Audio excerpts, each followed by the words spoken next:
Ir dar vienas automobiliukas, žiūrėkit, kaip pridėra juodam penktadienį juodos spalvos. Ford Kuga 1.5 benzinas 16 metų. Labai tvarkingas, gražus automobiliukas. Apibėgam iš lauko, pasižiūrėkit, gale turim antrą komplektą kilimėlių guminių, jeigu reikės. Nuimamas kablys, kompresoriukas ir visa kita. Tai vat, kelionėm, ko prireiks, susikrausit į galą. Tikrai talpi bagažinė. Gale tvarkinga, gražu, užuolaidėlė yra, viskas sukomplektuota kaip priklauso. Lendam į vidų pasižiūrėti.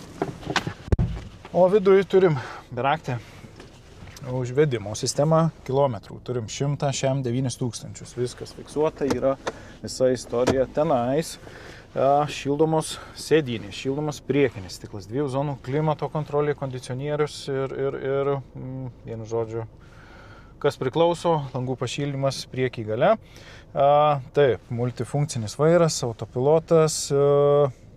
Kas dar? Priekinis šildomas stiklas, noriu paakcentuoti šį dalykėlį, labai gerai tirpdo, kelios minutės ir stiklas nutirpęs.